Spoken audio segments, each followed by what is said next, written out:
Hello সবাইকে, welcome to a new blog. আসলে এতটাই কাজের চাপ যে আমার ব্লগটা ডেইলি আপলোড করাই হয়নি। তো এটা ছিল আমাদের শিলংয়ের সেকেন্ড ডে। আমরা কিন্তু বেরিয়ে পড়েছিলাম। এই যে আগের দিন আমরা গিয়েছিলাম, যদি আমার ফার্স্ট ব্লগটা কেউ দেখে থাকো তো দেখতে পাবে যে এখান থেকে এক ট্যুরিস্ট বাস কিছু ছাড়ে। তো সেই বাসগুলোর জন্যই আমরা গিয়েছিলাম সেখানে কথা বলতে। তো পরের দিনকে আমরা ওখানেই চলে গিয়েছিলাম। তো বাসে এখানে ইনি ছিলেন আমাদের গাইড, যিনি আমাদের সমস্ত কিছু বলছিলেন যে আজকে আমাদের কোথায় কোথায় নিয়ে যাওয়া হবে বা না নিয়ে যাওয়া হবে সেই জন্য। তো যাই হোক, বাসেতে অনেকের সাথে আলাপ হয়েছে, তার সাথে একজনের সাথে আলাপ হয়েছে, যেটা হচ্ছে একজন বাংলাদেশি ভাই। খুব ভালো লেগেছে ওর সাথে আলাপ হয়ে। বেশিরভাগ ছবি বা ভিডিও কিন্তু আমাদের তুলে দিয়েছে। এছাড়াও কিন্তু আরেকজন নেপালি দাদার সাথে আলাপ হয়েছে। উনি ছিলেন একজন পুলিশ। তো ভীষণই অনেকের সাথেই আলাপ হয়েছিল, তাদের মধ্যে এনাদের সাথে বেশি কথা হচ্ছিল। যাই হোক, কথা বলতে বলতে আমরা কিন্তু পৌঁছে গিয়েছিলাম আমাদের প্রথম ডেস্টিনেশন। এটি ছিল একটা ভিউ পয়েন্ট, নামটা আমার ঠিক মনে নেই, তবে এখানটা ছিল দারুণ জায়গা। আর আমি তো প্রথমেই বলেছি, আমার ফেসবুক যদি দেখে থাকো, আমরা কিন্তু প্রচুর বৃষ্টি পেয়েছি, মানে এতই বৃষ্টি পেয়েছি। আর সব থেকে অবাক করা বিষয় যে আমরা প্রচুর বৃষ্টিতে ভিজলেও আমাদের কিন্তু একটু শরীর খারাপ হয়নি। তো আমি এখানে রেনকোট পরে একদম কই মিল গয়া জাদুর মতো করে ঘুরেই যাচ্ছি, দেখতে পাচ্ছ। তো এখানে আমরা প্রথম নেমেছিলাম, প্রথম ছবি তুলেছি বা দারুণ মজা করেছি। এখানে জলটা ছিল একদম বরফের মতো ঠান্ডা।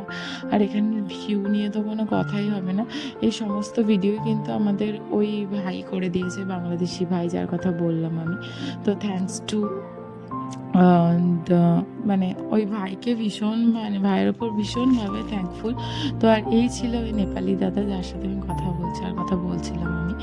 তো তারপরে আমরা পরের পয়েন্টে চলে আসি, পরের ভিউ পয়েন্ট ছিল অ্যাকচুয়ালি, এটা ছিল একটা ফলস। তো আমরা যেন মনে হচ্ছিলো মেঘের মধ্যে দিয়ে হেঁটে যাচ্ছি, এরকম একটা ব্যাপার।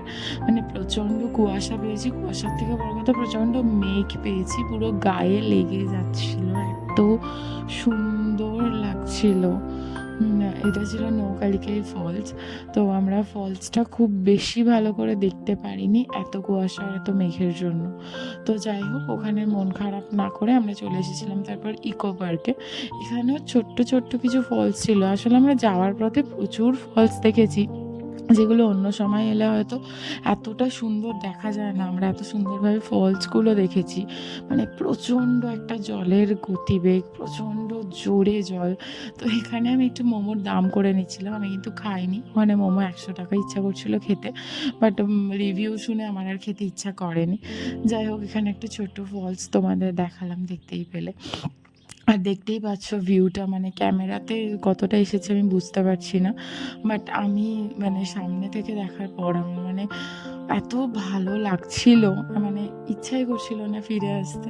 তো যাই হোক, তারপরে কিন্তু আমরা চলে গিয়েছিলাম মাকোয়েভ কেভে। তো তার জন্যে আমি ওকে বলছি যে তাড়াতাড়ি এসো যাই।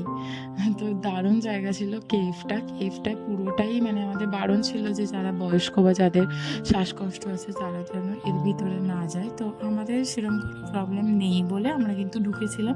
ইভেন পুরো কেভটাই আমরা কিন্তু এই মাথা থেকে ও মাথা পর্যন্ত আমরা দেখেছি, ঢুকেছি প্লাস ওদিক দিয়ে বেরিয়েছি, এরকম একটা ব্যাপার।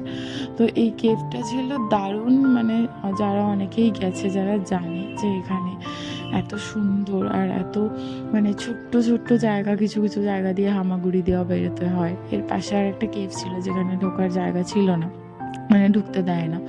তো যাই হোক, তারপরে আমরা কিন্তু চলে গিয়েছিলাম আরও একটু ভিউ পয়েন্টে। আর এত সুন্দর এখানে জল, এত পরিষ্কার জল, আর এত সুন্দর জলের আওয়াজ, যেগুলো নিজে থেকে না শুনলে বা নিজে না গেলে, নিজের চাক্ষুষ দর্শন না করলে মনে হয় আমার জীবনটাই বৃথা, এরকম একটা ব্যাপার। যাই হোক, তারপরে আমরা চলে গিয়েছিলাম সেভেন সিস্টার ফলস দেখতে। সেটার ভিউটা আমার নেওয়া হয়নি। তো এই অবধিই ছিল আমাদের সেকেন্ড দিনের জার্নি। তারপরে আমরা সারা দিনের জার্নির পর ক্লান্ত চোখে বাড়ি ফিরে আসি এই গাড়িতে ভিডিও করতে করতে। টাটা, লাইক শেয়ার কমেন্ট করো।